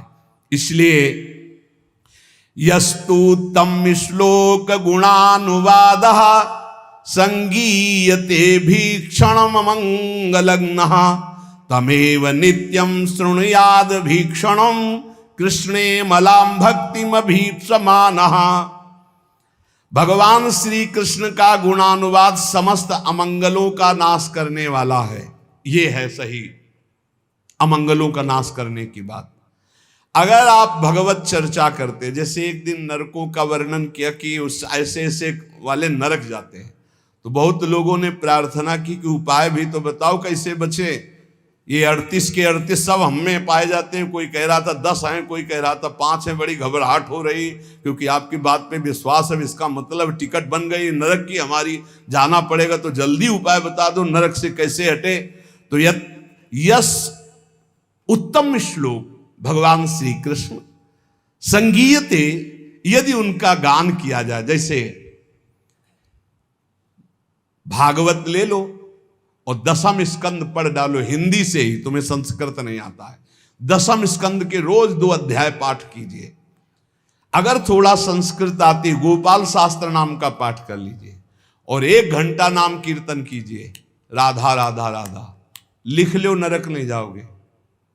इसका मतलब ये नहीं कि साफा बांध के नरक जाने वाले काम शुरू कर दो, फिर और नरक जाओगे। अबलो नसानी अबना न सही हो भाई, जो गलती हो गई उसके मिटाने के लिए दवा है, और गलत करवाने के लिए थोड़ी दवा है। परहेज करो, सदगुरु वैद्य बचन विश्वासा संयम यह न विषय कयासा। संत सदगुरुदेव जो परहेज बता रहे कि ये अब मत करना और ये नाम रूपी दवा खाओ तो निश्चित भवरोग नष्ट हो जाएगा। ये बात है। अमंगल अशुभ प्रारब्ध नष्ट करने की सामर्थ्य किसमें? भगवान की चर्चा में, भगवान की लीला कथा में, भगवान के नाम गुणगान में। ये बिल्कुल संशय रहित बात है, बिल्कुल संशय रही बात। नित्य निरंतर जो भगवान का नाम जप करते हैं, लीला गुणानुवाद करते हो, जगत मंगल करने वाले होते हैं। यन्नामधेयं म्रियमाण आतुरः, बड़े अमृतमय वचन है। पतन स्खलन वा विवशो गृणन पुमान, विमुक्त कर्मार्गलम उत्तमाम गतिम, प्राप्नोति यच्छन्ति न तम कलौ जनाः। ध्यान दीजिए, यन्नामधेयं म्रियमाण आतुरः, जो मरने जा रहा हो, चाहे पशु हो, पक्षी हो, मनुष्य हो, कोई हो, यदि वो नाम नहीं ले पा रहा तो आप सुना दो भाई, इतनी कृपा कर दे उस जीव के ऊपर तो तुम्हें बहुत बड़ा पुण्य होगा। मरणासन पुरुष को नाम सुनाने के बराबर त्रिभुवन में कोई भी पुण्य नहीं है, इससे बड़ा कोई पुण्य। जैसे कोई पशु पक्षी मरने जा रहा हो, नजदीक जाके राम कृष्ण हरि या राधा राधा राधा सुना दिया, अब वो मरने जा रहा, घंटा 2 घंटा 4 घंटा 10 घंटा में भी मरेगा तो अब उससे कोई पाप होने वाला नहीं, वो भगवान को प्राप्त होगा, क्योंकि नाम कथन और श्रवण का एक ही फल होता है।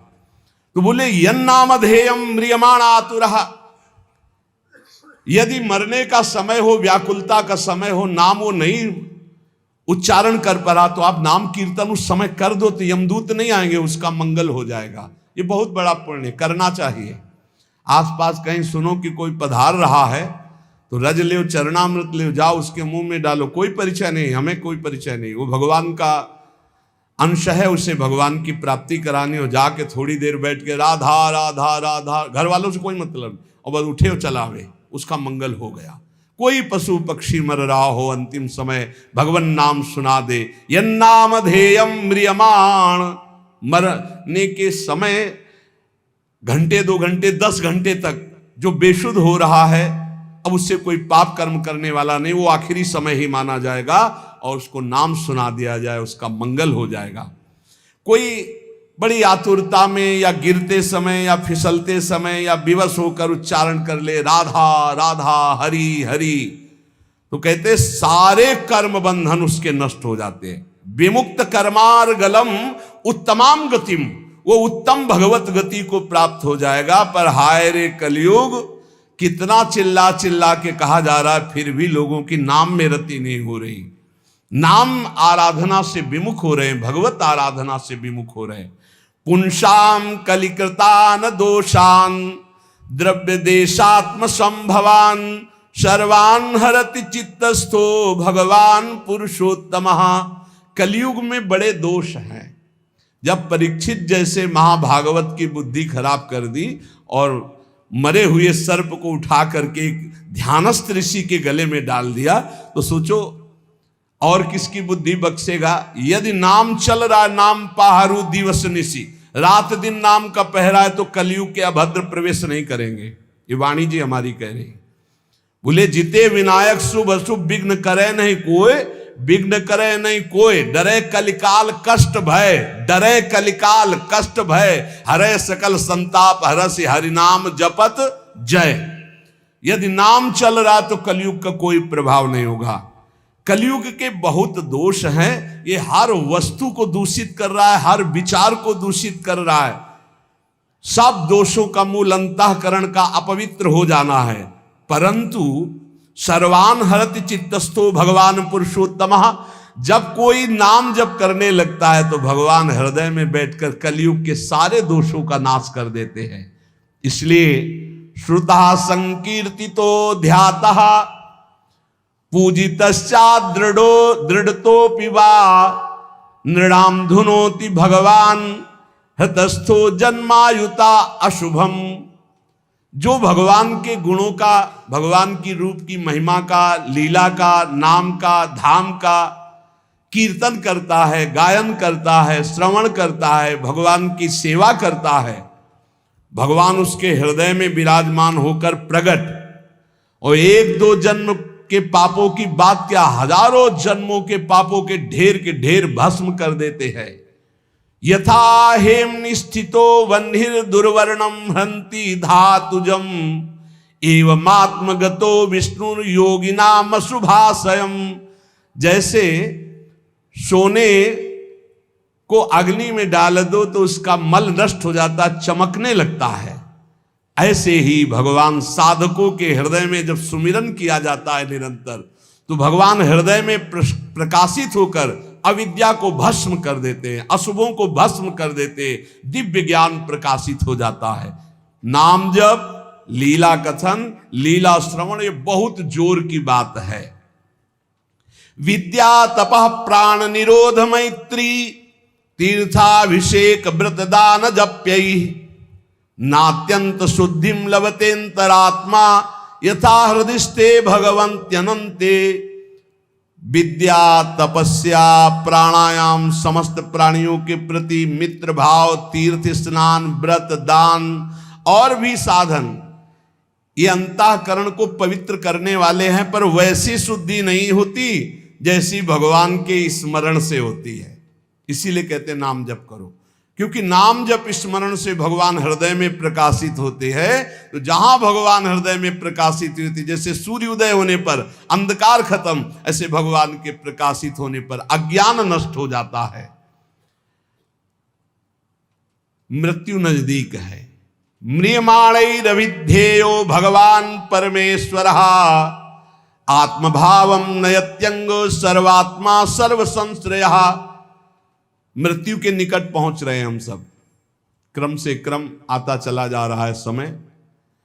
बस जैसे जैसे संकेत मिलते जाते हैं लोग भयभीत होते हैं। भयभीत नहीं होने की बात है, कमर कसो, डट के अपना काम बना लो। अब जितनी श्वासें हैं, जैसे एक सूचना मिली कि कैंसर हो गया, सूचना मिली अब आपका दिल फेल होने वाला है, कोई भयानक रोग, अब घबराने की जरूरत नहीं। राधा राधा राधा राधा, अब तो चलना है श्री जी को। घबराने से मृत्यु हमारा कोई रोग थोड़ी मिटा देगी, हमारा कोई मृत्यु का भाव रुक थोड़ी जाएगा, वो तो मरना ही पड़ेगा। तो राधा राधा राधा, अमर हो जाओगे। मृत्यु के निकट जो लोग पहुंच रहे हैं, एक ही काम है, नाम जप, भगवान का स्मरण। मान लो हम सब निकट जा रहे हैं मृत्यु के, बिल्कुल निकट जा रहे हैं। 50 वर्ष निकल गए, ऐसे लगे कि कल निकल गए। ये वर्ष के वर्ष ऐसे निकल जाते हैं, लगता ही नहीं कि वर्ष निकल गए। कैसा माया मनोरंजन में फंसा है। जिसका मृत्यु का निकट समय आ रहा है, उसको चाहिए नाम में वृत्ति लगा दे, सब छोड़ो, राधा राधा राधा राधा। तो बोले अब हमारा तो अभी जवान है, और गर्भई में मृत्यु आ जाती है, शिशु अवस्था में आ जाती, जवान अवस्था में आ जाती। हर समय नाम जप करो। सबके परम आश्रय जब भगवान का नाम लिया जाता है, और नाम लेते हुए शरीर छूटता है, तो भगवान की प्राप्ति होती है। अंतिम मति सो गति ही। राधा तो किशोरी जो मिल जाएंगी पक्का। नारायण बोला तो पक्का नारायण मिल गए। कलयुग में बहुत दोष हैं, परंतु इसमें एक सबसे बड़ा गुण है। भगवान के नाम संकीर्तन से जो लाभ मिलता है, वो किसी साधना से नहीं मिलता। गुण कीर्तन, नाम कीर्तन, जैसे अपने लोग बैठकर खूब कीर्तन करते हैं विविध ध्वनियों में, और प्रभु के जस गाते हैं, सुधा निधि 42 लीला 84 जी। सतयुग में ध्यान करने से, त्रेता में बड़े बड़े यज्ञों से, द्वापर में विधि पूर्वक पूजा सेवा से जो फल मिलता था, कलयुग में केवल नाम कीर्तन से, नाम जप से प्राप्त हो जाता है। कलयुग का विशेष कृपा प्रसाद है। संसार सिंधु मति दुस्तर मुत्तीर्षोर नान्यः प्लवो भगवता पुरुषोत्तमस्य लीला कथा रस निषेवण मंतरेण पुंसो भवेद विविध दुख दवार्दितस्य। जो लोग सहज में सरलता पूर्वक इस संसार समुद्र से मुक्त होना चाहते हैं, भगवान सुखदेव जी कह रहे हैं, जो लोग अनेक प्रकार के पाप कर्म कर चुके हैं और उस दुख दावानल से दग्ध होने वाले हैं, उनको बचना है तो एक उपाय है, भगवान का नाम जप करो और भगवान की लीला कथा सुनो। लीला कथा रस निषेवण मंतरेण, भगवान की लीला कथा सुनने के सिवा, नाम जप के सिवा और कोई सहारा नहीं इस कलयुग में। सब साधन चौपट कर देता है कलयुग। एकमात्र परम पवित्र नाम और भगवान की लीला कथा, इसी से सब प्राप्त कर लो। सहज सरल भाव से भगवान की प्राप्ति। उपासक को चाहिए कि सत्य भावना से ही भगवान की प्राप्ति होती है, इसलिए असत भावना का त्याग कर दे। जब कोई अधर्माचरण करके धन कमाता है तो ये 15 दोष बिना मोल के उसके पास आ जाते हैं। धर्म से धन कमाने पर और अधर्म से धन कमाने पर अंतर है। जब अधर्म से, भगवान सत्य से प्राप्त होते हैं, जब अधर्म से आप धन कमाते हैं तो देख लेना ये 15 दोष आ जाएंगे। यहां वर्णन है, स्तेयम हिंसा नृतम दंभा कामः क्रोधा स्मयो मदः भेदो वैरमविश्वासा संस्पर्धा व्यसनानि च एते पंचदशानर्था हर्थमूला मता नृणाम तस्मादनर्थमर्थाख्यम श्रेयोर्थी दूरस्त्यजेत। ये 15 पापाचरण उसके अंदर आ जाते हैं जो पाप से धन कमाता है, अधर्माचरण से। बोले घूस ले लिया, निर्दोष को दंड दिला दिया, दोषी को मुक्त करा दिया, या छीन झपट करके चोरी कर लिया, कई तरह से अपराध प्रवृत्तियों से, अधर्माचरण से, छल कपट से। तो सुन लो, ये 15 पापाचरण उसके अंदर आ जाते हैं, 15 पाप कराने वाले हैं। पहला आता है, उसमें चोरी का स्वभाव आ जाएगा, चाहे वो कर चोरी समझो, सरकार के कर की चोरी भी तो होती है, चोरी का स्वभाव आ जाएगा। जैसे कोई कहे बड़े ईमानदार हैं हम तो कोई चोरी नहीं करते, तो भैया देख लो, जब अधर्म से धन कमाओगे तो इतनी प्रीता होगी कि सरकार को कर देने की हिम्मत नहीं पड़ेगी। विविध प्रकार से आप कर चोरी करेंगे। कर चोरी करना भी पाप है, क्योंकि वो राजकर है। यदि उसको धर्म में आप लगा रहे हैं बात अलग है, नहीं तो उसको सरकार को दो, क्योंकि सारी व्यवस्थाएं हैं। कर चोरी को भी चोरी भी कहते हैं। हमें लगता है अगर ना दो तो तुम पकड़े भी जाओगे, बंदी भी बना दो, तुम्हारा धन भी जब्त हो जाएगा ना। तो चोरी अधर्म से धन कमाए पर। अब देखो, जो बेचारे सरकारी नौकरी करते हैं तो उनको कटवाने की जरूरत नहीं, वो तो सरकार कर काट के अपने आप ही देती है। जहां अधर्म का धन कमाया जाएगा उसमें कर नहीं दे सकते, फिर वो अधर्माचरण पाप कराएगा। पहला है चोरी, स्तेयम। दूसरा हिंसा, पक्का। धन अधर्म के द्वारा जब आता है तो वो हिंसा कराने की, प्रेरक, कर्ता, अनुमोदन, तीनों पाप को, चोरी और हत्या, हिंसा। जहां अधर्म का धन आएगा वहां शुरू। और झूठ बोलना तीसरा। चौथा दंभ करना। पांचवा काम भोग, काम भोग, रुपये के बल से व्यभिचार करना, यह आ जाएगा अधर्म के धन से। और गुस्सा, क्रोध, अहंकार, गर्व, भेद बुद्धि, बैर, अविश्वास, स्पर्धा, लंपटता, जुआ, शराब, ये 15 दोष अधर्म के द्वारा कमाए हुए धन में आ जाते हैं। इसलिए अधर्म के धन से डरना चाहिए लोगों को। अगर अधर्म का धन स्वीकार किया तो बुद्धि भ्रष्ट करके महान पापाचरण कराने लगता है। ये शरीर अधर्म के धन से पोषण करने के लिए नहीं मिला। इसमें है क्या? देहि स्थिमांसि रुदिरेभिमतिं त्यजत्वं जाया सुतादिषु सदा ममतां विमुञ्च पश्यानिशं जगदिदं क्षणभंगनिष्ठं वैराग्यराग रसिको भवभक्तिनिष्ठा धर्मं भजस्व सततं त्यज लोक धर्मान् सेवस्व साधु पुरुषान् जहि काम तृष्णाम् अन्यस्य दोष गुण चिंतन मासु मुक्त्वा सेवा कथा रसमहो नितराम पिबत्वम। भाई, शरीर पोषण के लिए धर्माचरण मत करो। इस शरीर कोई खास वस्तु नहीं है। ये शरीर हड्डी मांस और रुधिर का पिंड है। इसे आप अपना स्वरूप मानना छोड़ दें, ये आपका स्वरूप नहीं है। स्त्री पुत्रादि ये भी कर्म भोग के अनुसार आए हुए हैं और चले जाएंगे, तुम्हारे नहीं हैं। इनको अपना ना माने। इस संसार को रात दिन क्षण भंगुर देखें। यहां कोई वस्तु स्थायी नहीं है, सब नाशवान है। एकमात्र वैराग्य रस के रसिक होकर भगवान की भक्ति में लगे रहे। हर समय भजन में रहो। हर समय कभी भी कोई भी घटना घट सकती है। भगवत स्मरण है तो भगवान को प्राप्त होगे। कह रहे हैं सबसे बड़ा धर्म है भगवान का भजन करना।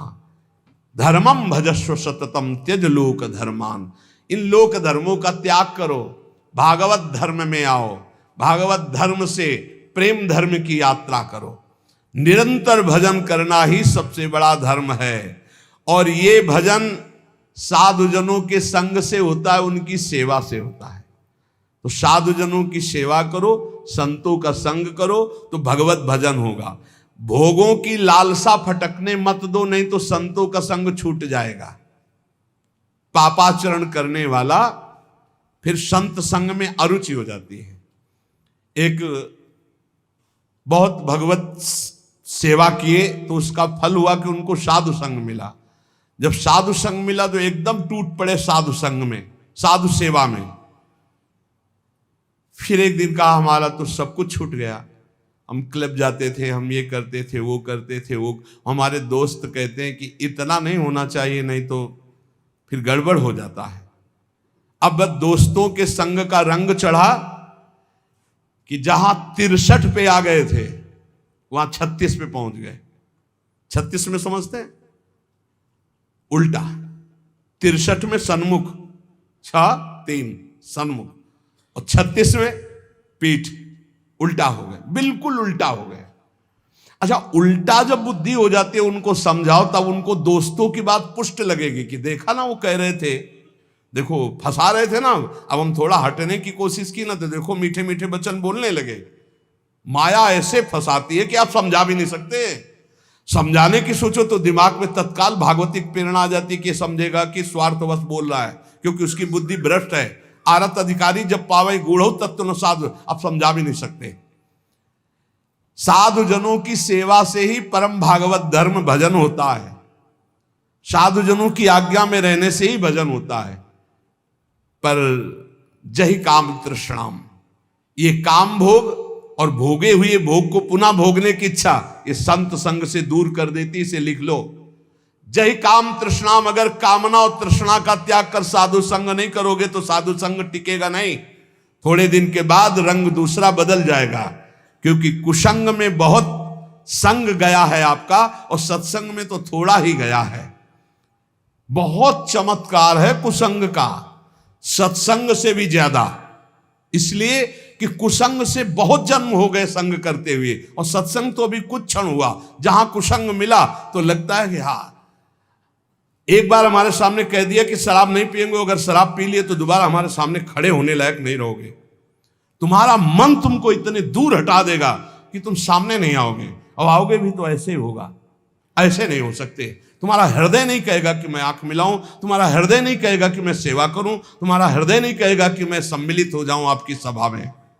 मान लीजिएगा बहुत बढ़िया अवसर है। एक बार यदि छोड़ दिया तो दोबारा ऐसे दुष्टों का संग मत करना जो अपनी मित्रता की कसम खिला करके आपको धर्म भ्रष्ट करते हैं। वो मित्र नहीं, वो शत्रु हैं। सच्ची ऐसे देखते देखते माया कैसे भ्रष्ट करती हुई दिखाई देता है। इसलिए साधुजनों का संग करो, पर जहि काम तृष्णाम, काम भोग और भोगे हुए भोगों की तृष्णा का त्याग करके। क्योंकि भोगों की लालसा ये साधु सेवा में नहीं टिकने देती। दूसरों के गुण दोषों का चिंतन मत करो। अन्नस्य दोष गुण चिंतन मासु मुक्त्वा। प्रभु की सेवा और प्रभु की लीला कथा सुनो और खूब नाम जप करो। कैसे जाना जाए कि इसे भगवत प्राप्ति हो गई? कई बार चर्चा हुई। आज सिद्ध महर्षियों के वचन हैं। ये भगवत प्राप्त हो गया है, उसकी पहचान क्या है? कह रहे हैं, यह स्यादे कायेन लीनस्तूष्णीम किंचदच्चिंतयन् पूर्वं पूर्वं परित्यज्य सातीर्णो भव बंधनात् सर्वमित्रः सर्वसः समे रक्तो जितेन्द्रियः व्यपेत भयं मन्युश्च आत्मवान् मुच्यते नरः आत्मवत् सर्वभूतेषु यश्चरेन्नियतः शुचिः अमानी निरभिमानः सर्वतो मुक्त एव सः जीवितं मरणं चोभे सुख दुखे तथैव च लाभालाभे प्रियद्वेषे या समास च मुच्येत। जो स्थूल शरीर और सूक्ष्म शरीर दोनों का त्याग कर चुका है, ना स्थूल शरीर की क्रियाओं से मतलब है, न सूक्ष्म शरीर के चिंतन से मतलब है। बहुत ऊंची स्थिति है। कोई संकल्प विकल्प नहीं, हर समय अलग रहता है स्थूल और सूक्ष्म से। एकमात्र परमात्म स्थिति में वो संसार बंधन से मुक्त हो चुका भगवत प्राप्त महात्मा है। कैसे जानोगे ये प्रगट में? क्योंकि अंतर की स्थिति है, इसलिए बिना भगवत प्राप्त हुए भगवत प्राप्त महात्मा को नहीं जाना जा सकता। दूसरा, जिसका व्यवहार तो सबके प्रति मित्रवत होता है, पर होता किसी का नहीं है, मित्र किसी का नहीं होता हो। मित्रवत व्यवहार होता है, या वो आत्मस्वरूप अपने आप को सब जगह देखता है या अपने भगवान को सब जगह देखता है। बाहरी सांसारिक मित्रता नहीं होती। जो भारी से भारी कष्ट में भी मुस्कुरा कर रहता है, सह लेता है, शांत रहता है, ये भगवत प्राप्त महात्मा के लक्षण है। सबसे मित्रता का व्यवहार पर कोई मित्र नहीं है, सब कुछ सह लेगा चाहे जितना कष्ट आवे। ये भगवान की प्राप्ति की वृत्ति है, और उसका मन किसी भी भोग में जाता ही नहीं है। खान पान क्रियाएं सब ऐसे होंगी, लेकिन मन किसी भोग में नहीं जाता। वो सदैव अपने स्वरूप में रहता है, इंद्रियों में नहीं, भोगों में नहीं, मन में नहीं। किसी भी तरह से उसे क्रोध दिलाया जाए तो उससे क्रोध नहीं आएगा भगवत प्राप्त महात्मा को। ये भी पहचान भूल कर बैठोगे। सनकादि ब्रह्म प्राप्त है ना, सनकादि सनक सनंदन सनातन, और डंडा लगा दिया, बेत लगा दिया जय विजय ने, तो गुस्सा आ गई ना, रोक दिए ना, तो गुस्सा आ गई, 3 जन्म का साथ दे दिया। क्या भगवत प्राप्त नहीं है? क्रोध की लीला होना और क्रोध आना अंतर है, ये बात समझना है। बार बार लोमस जी भगवत प्राप्त महात्मा है, काकभूषुंड जी काट देते हैं कि मुझे साकार भगवान के दर्शन चाहिए, निराकार की बात तब करना जब रामचंद्र जी का दर्शन कर लूं तब। साप दे दिया, काक की तरह बार बार चेष्टा, क्रोध आ गया। तो वो विचार करते हैं, द्वैत के बिना क्रोध कैसा, अगर द्वैत तो ज्ञान कैसा। क्रोध की लीला होना और क्रोध होने में अंतर है। कभी भगवत प्राप्त महात्मा में क्रोध नहीं आता। कैसा लीला और क्रोध का पहचान कैसे है? जैसे पानी में रकील खींचो, कितनी देर टिकेगी, खत्म। ऐसे महात्माओं का क्रोध होता है, वो लीला वाला। जो संसारिक पुरुष का होता है वो 10 वर्ष बाद भी देखेगा तो जलन आ जाएगी कि यही है, और 5 मिनट बाद आप उनसे मिलो जो आपसे गुस्सा थे, पानी पानी एकदम, बिल्कुल कहीं क्रोध है ही नहीं। तो वो क्रोध की लीला थी, वो क्रोध नहीं, कोई द्वेष नहीं। तुम हृदय को जान ही नहीं सकते, हृदय को नहीं जान सकते जो भगवत प्राप्त महात्मा है। मनस्वी वो जीवन मुक्त कहा जाता है, जिसको किंचन मात्र क्रोध नहीं होता, किंचन मात्र किसी सबसे मित्रता पर मित्रता नहीं है, सबसे मित्रता है पर मित्रता नहीं है, सब कुछ सह लेता है, उसका मन किसी भोग में जाता ही नहीं, वो सदैव पवित्र रहता है। समस्त भूतों के प्रति अपने ही समान वर्ताव करता है। व्यवहार भूतों का मतलब प्राणियों का होता है, भूत मत समझ लेना। जिसमें अभिमान का लेस नहीं, गर्व का लेस नहीं, वो भगवत प्राप्त महात्मा होता है। जिसको जीने और मरने में समान भाव हो चुका है, सुख दुख में समान भाव हो चुका है, लाभ हानि में समान भाव हो चुका है, प्रिय अप्रिय में समान भाव हो चुका है, वही जीवन मुक्त महापुरुष है। जो सबके द्वारा किए गए तिरस्कार से भी दुखी नहीं होता और किसी का भी तिरस्कार नहीं करता, जो सुख दुख आदि द्वंद्वों से राग रहित है, वो सर्वथा जीवन मुक्त भगवत प्राप्त महात्मा है।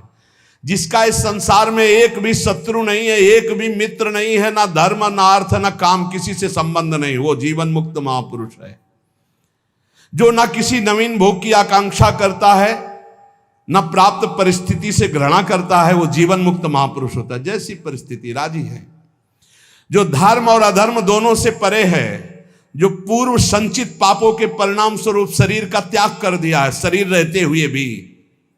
क्या स्थिति, जिसकी कोई भी वासना नहीं, जो पूर्णतया निष्काम हो चुका है, वो भगवत प्राप्त महात्मा माना गया है।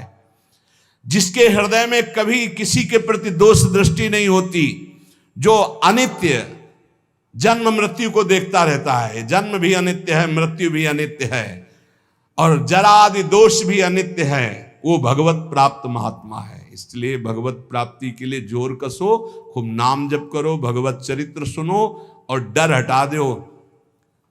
कोई डर तुम्हारे अंदर नहीं रहेगा यदि नाम रूपी अंग रक्षक हमारे पास है, हर समय नाम। इसलिए खूब नाम जप करो, निर्भय रहो, स्वस्थ शरीर रहे ऐसे आचरण करो, क्योंकि इसी शरीर से भगवत प्राप्ति होनी। शेष चर्चा आगे। श्री राधा वल्लभ लाल की।